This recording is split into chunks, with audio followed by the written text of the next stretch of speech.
Last episode, I started my brand new world, journeyed through beautiful biomes to find my first village, collected a bunch of resources, and made my first create workbench and small campsite. In today's episode, I'm hoping to build my proper starter workshop with all the things that I need. But first, I am going to need to get some resources, and that includes granite, which requires me to go to a warm biome, so I think we should probably aim for a desert. Now to do that, I'll need a nature's compass, which requires some wood, some saplings, and a compass. So let's do that real quick. There we go. And like I said, I would like to aim for a desert. So if we do that, and it's 3,668 blocks away.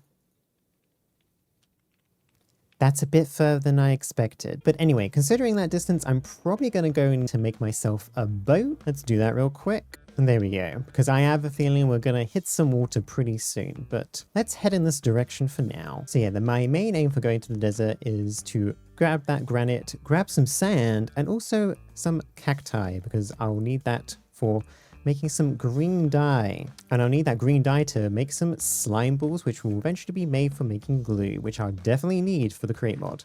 Now it appears that I've actually found a new village over here. And funny enough, also some water, which I definitely needed this boat for. But let's go check out this village real quick on our way to the desert. Now, this is a fancy big village. We even got like a little greenhouse here. Ooh, this is so pretty. And we got a beehive as well. So actually, I might come back for that honey at some point, but we'll leave it for now, as that is not our priority. But I am going to go quickly check some of these houses to see if there's anything interesting. There's even like a proper castle courtyard, which is fun. Well, that's a good drop. We've got five diamonds. That is nothing to sneeze at. We got some chains, even got some cobbled slate and coal. That's pretty darn good. I was not expecting that from this village. I think I might even take this damaged anvil and this grindstone. You know what? Let's take these hay bales as well, because I'm definitely going to need more hay to feed myself. Ooh, we've even got some copper over here. Ooh, a honey bottle. Yeah, I believe I've checked most houses here, but it is pretty dark now, so we should probably sleep. Let's continue on our way towards the desert. Ooh, a puppy. Oh, look at this wolf. I love the new wolf skins. They're so cute. But I'll have to come back for you guys later. Around about 1,000 blocks in, we've hit the expected ocean, but it does look like there's some kind of ruins out there. So let me go and visit those first. Some iron, some bread, more bread. Nothing really super of note, it seems. Although this one does have some paper and some bamboo and some rope, which is quite nice. But let's continue on our journey. Wow, this is a lot of water. I feel like in modern Minecraft, usually oceans aren't this big anymore. I know this is probably part of Terralith, but wow. There are, however, some more ruins here, so let's go take a quick look at those. Again, nothing that much. Some TNT, I guess. I don't know what would we use that for, but TNT nonetheless. 1,400 blocks away, and all we can see is ocean. Only about 800 blocks away now, so we should start seeing some land, which I do see some over there. In fact, let's head over to the land over here first, just to see what we can find, because although we are looking for a desert, I believe granite actually spawns in biomes adjacent to deserts, so perhaps we can go and find some over here as well. And finally, land after so much ocean. Now it seems we found some brushland / savanna biomes. I believe this is the kind of area that you tend to find granite, but the best place to find granite caves is usually when there's some granite above the surface sticking out. We have to go find that as well. And if we see any of those, dig down potentially to see if we can find ourselves a granite cave. But let's still head towards the desert anyway. And here we go, just before the sun sets, we have managed to find our desert. I'm gonna go collect some sand here and some cacti and see you in a second.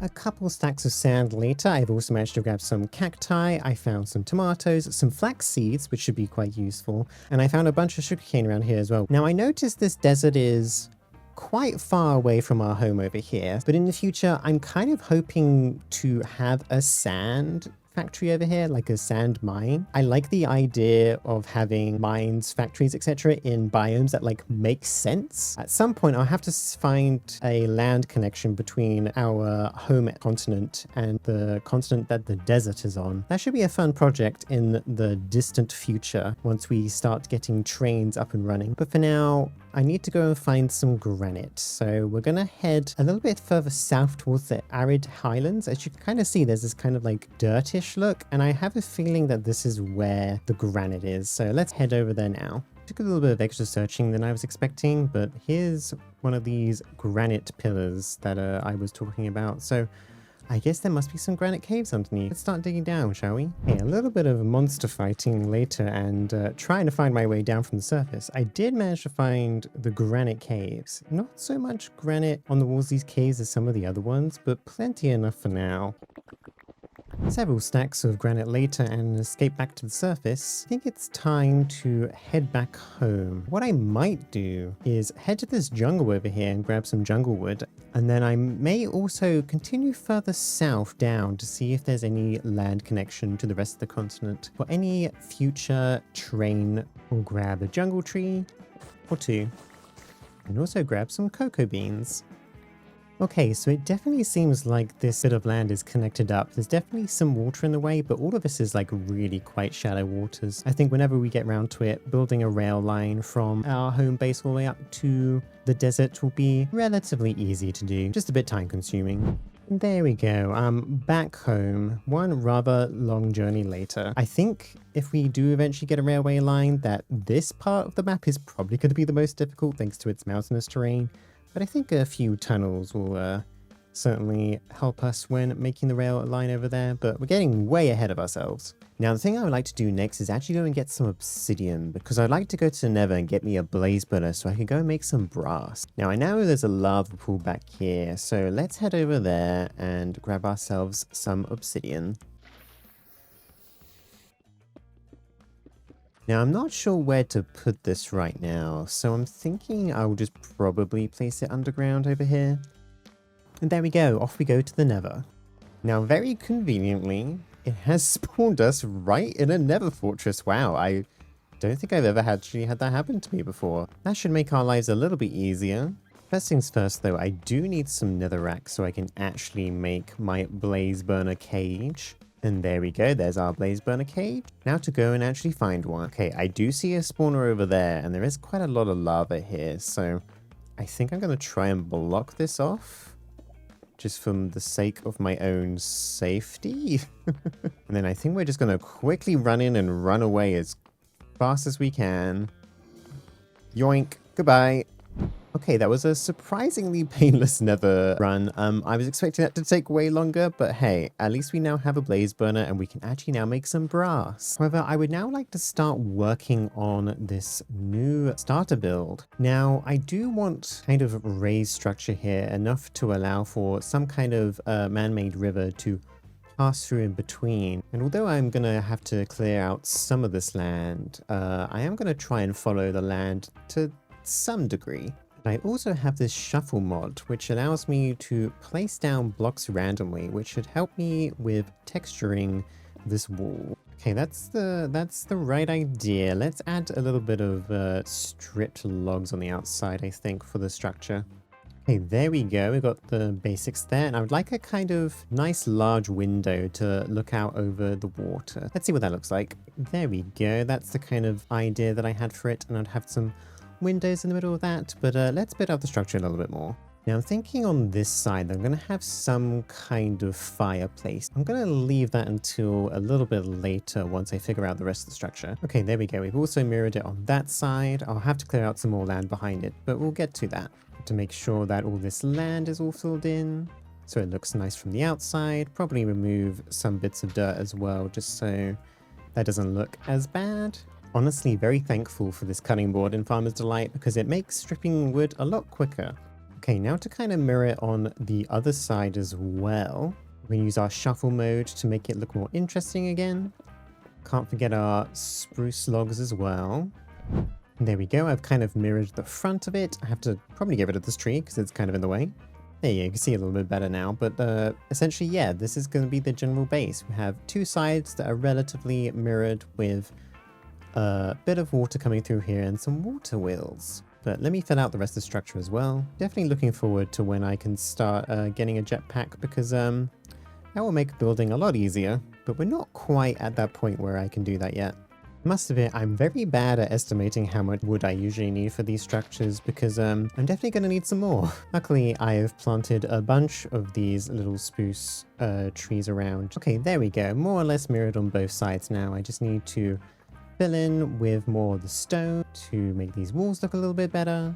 And there we go, that's the stone in. Now, I think this side is going to be my entrance and the opposite side is going to be the fireplace. So we'll have to make a proper entrance point here at some point. Okay, so I think that's the general roof design that I want, at least at the front. And then I think to add some contrast to all the spruce, I am going to have some darker windows and also some deep slate, I think, all the way across the top of the roof.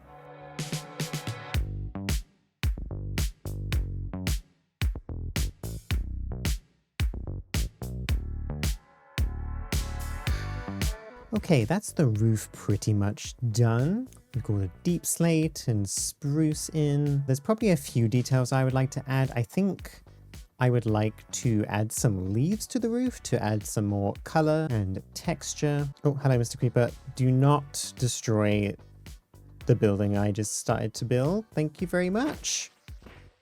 Okay, the building is safe, but I think what I'm going to start doing now is get some of the glass in and probably some of the floors as well. Here we go, we've got some nice new floors in using some of the chipped blocks onto the windows. There we go, we got all our windows in. Now these are also actually spruce windows, but they're actually just a little bit dark enough that they almost look like dark oak to me. So I like the contrast to the rest of the building with them. Yeah, I'm very pleased with how that's looking so far. It definitely needs a little bit more color, which I'm hoping to do with some plants and stuff, but one step at a time. Okay, now I think I would like to get the fireplace in.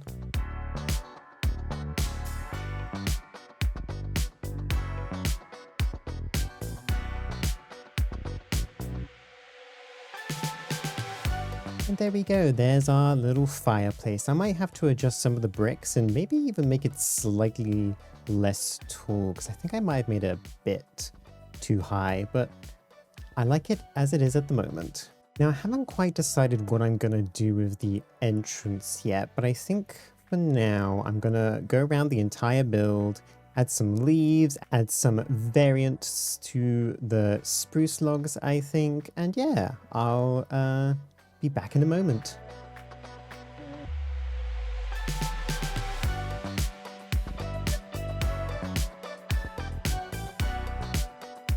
Okay, there we go, looking a lot prettier, more colorful. I've added some azalea leaves into the roof and in the front, and added some leaves at the bottom as well. I think the next main priority that I'm going to do is perhaps start landscaping in between here so we have some water flowing and we can get our first water wheels going. I actually just realized in editing that I had forgot to place these reinforced stripped spruce logs in my build, which I think helped break up the spruce a bit as well. But let's get to landscaping.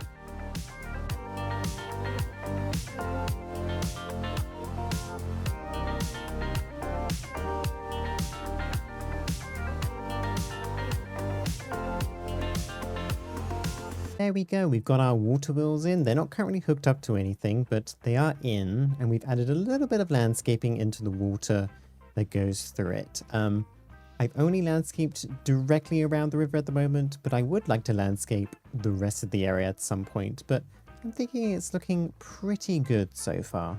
Okay, I think the next thing on the agenda is to spruce up this ceiling so we don't see all the leaves sticking out.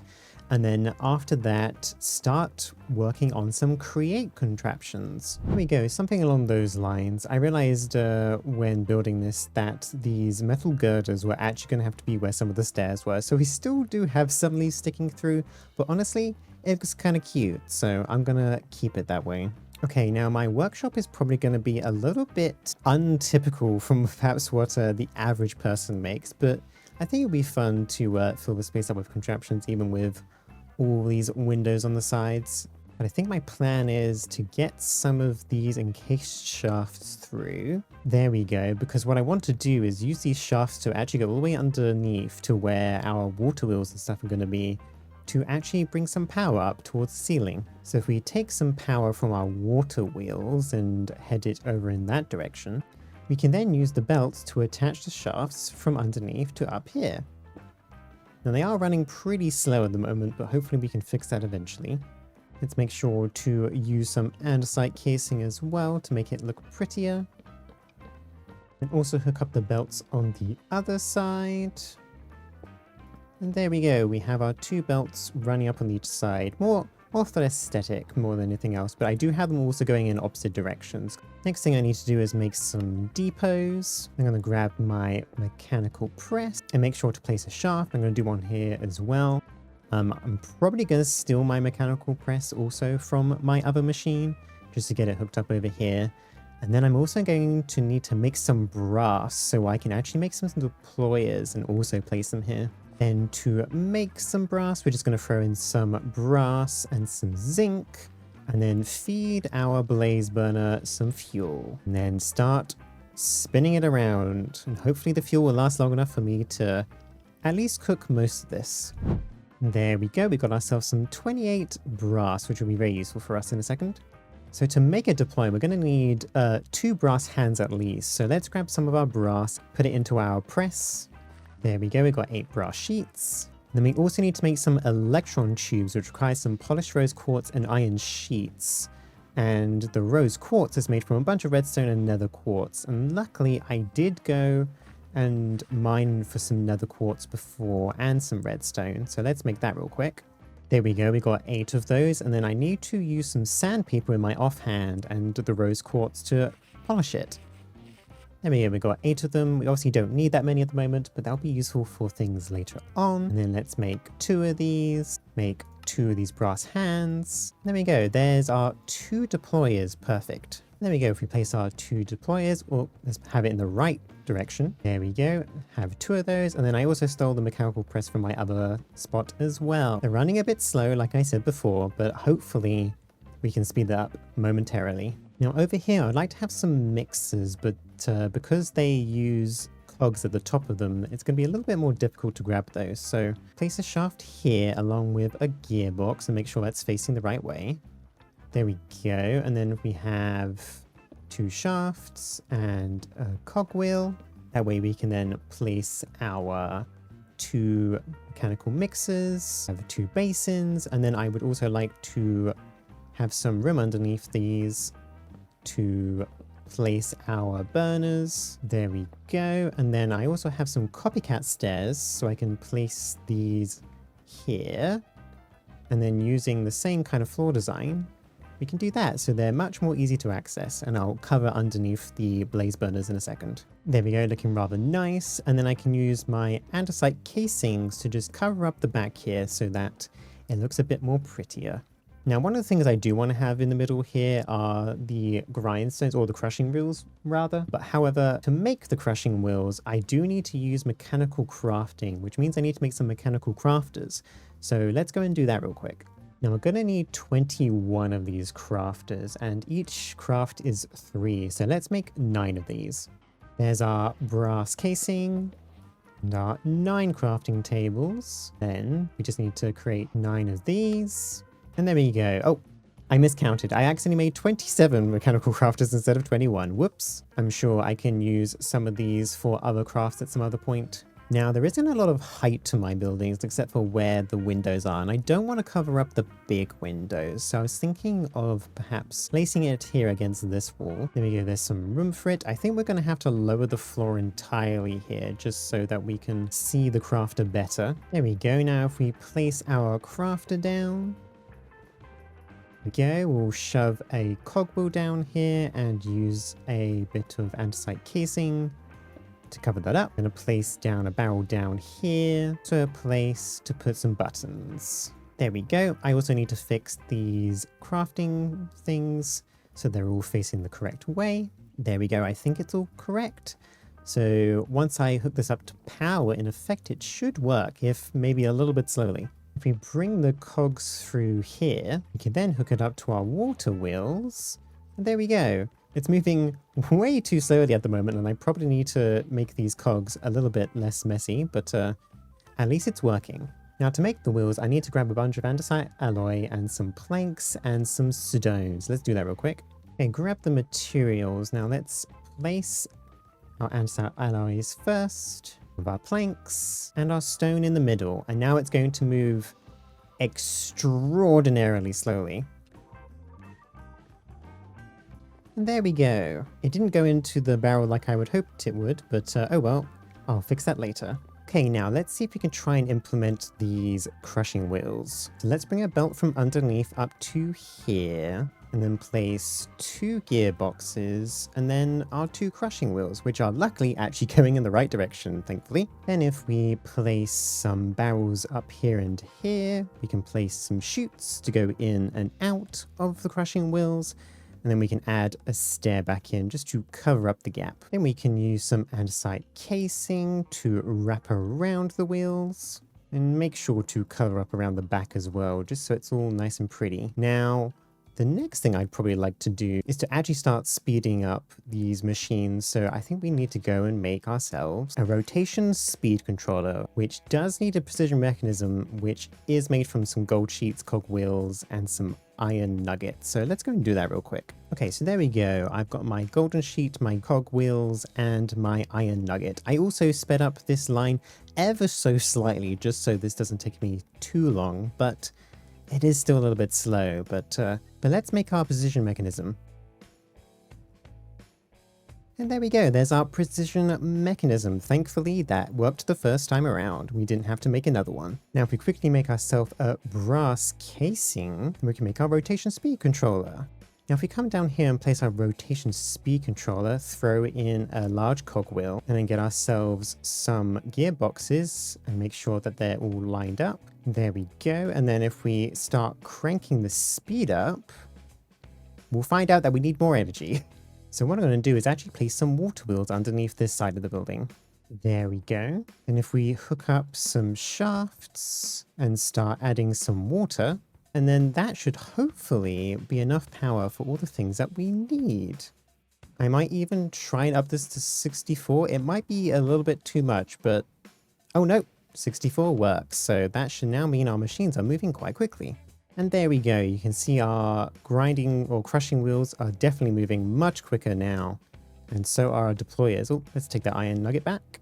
Now I think the last create things I would like to install in this building are my original 3 washers, smelter, and cooker, which I do currently have over near my tent. So I'm going to go grab those pieces real quick. And there we go. I re-implemented those 3 things into our fireplace, which I think looks quite cool. Now, I think the last thing I would like to do is fill out this space. And I'm thinking that I'm going to have a nice big kitchen over here using the Farmer's Delight stuff. And then just like a small little tiny bedroom, just so I have a bed inside of our house. And there we go. There's our little kitchen. I did want to use some tatami rug on the ground, but it turns out that canvas is very expensive to make. There's our little bed area with some drawers and some side tables. However, that's all we have time for today. If you enjoyed this video, consider subscribing and leaving a like, as it really helps me out, as well as notify you when I release more Create videos. Thank you all, and hopefully see you soon.